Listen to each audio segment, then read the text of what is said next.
The needs are what you see in the faces of the people who come.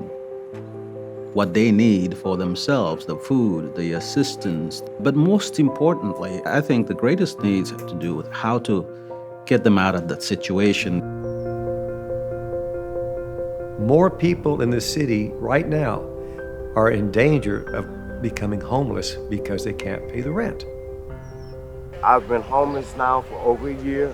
I have to come here every Friday because if I didn't, I'd probably eat out of the trash cans like I have been before because I live in Sylvester County Park.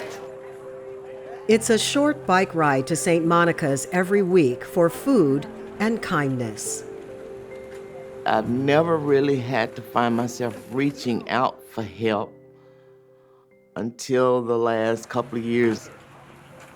So that's when I reached out to them so that I could at least get my rent paid.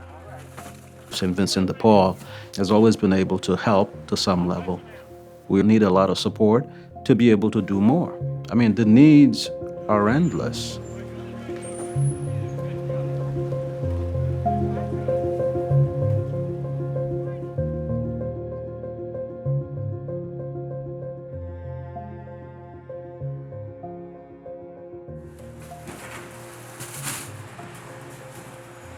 I retired in 2007, and I was at Mass one day, and they were talking about St. Vincent de Paul Society and what all they did, and I had heard about it, but I'd never, done anything. So I thought, that sounds like a wonderful ministry to get involved in.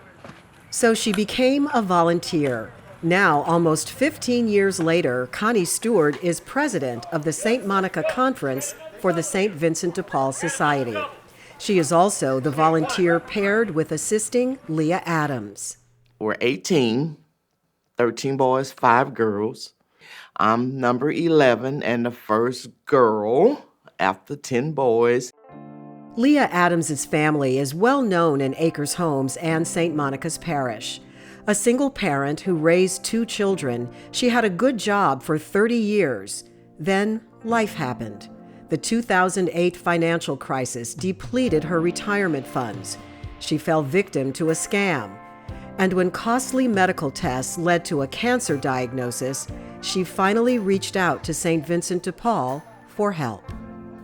I realized that, I had to be able to at least reach out to them and not be proud or, embarrassed or anything. You just have to do what you have to do in order to get through.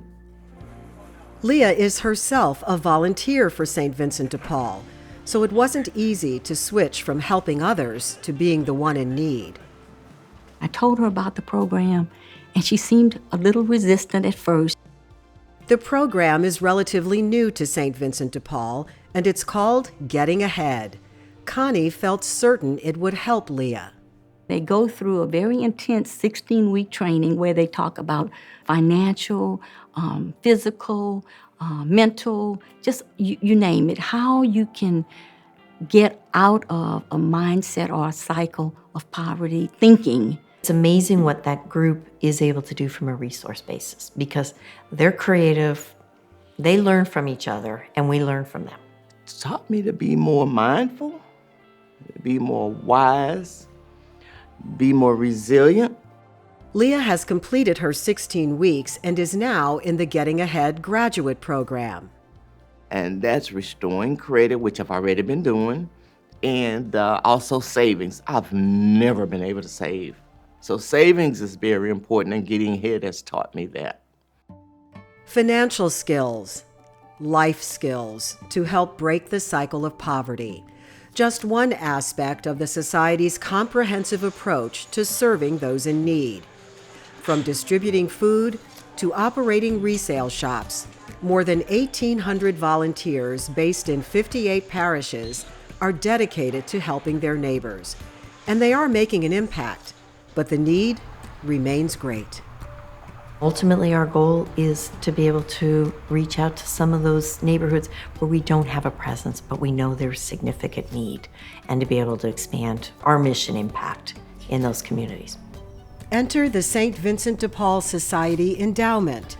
Stan Merrick, whose immigrant family worked their way out of poverty and homelessness, is co-chairing the endowment campaign.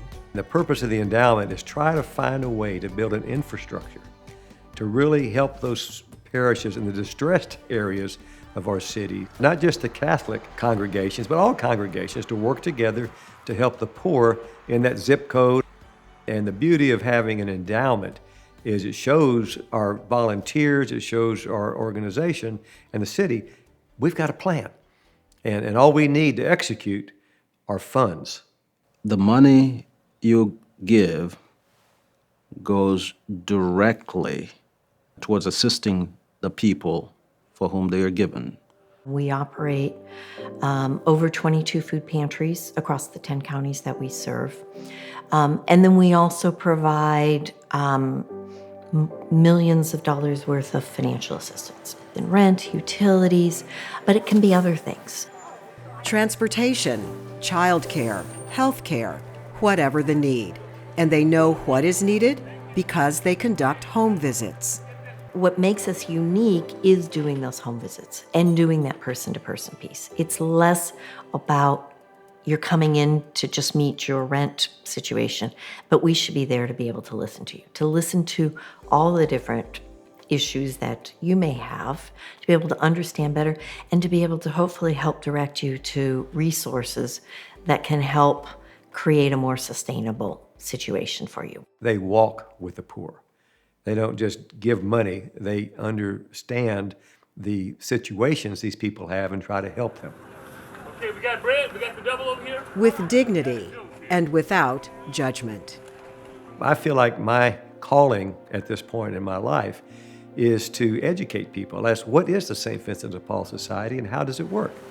This is how it works, one-on-one, in communities and parishes, regardless of denomination, where people like Leah and Louis are grateful for a hand up. I would like to tell everyone who do this work and those who donate, thank you very much. Thank you very much for all your support. There are a lot of people in our community that are in need.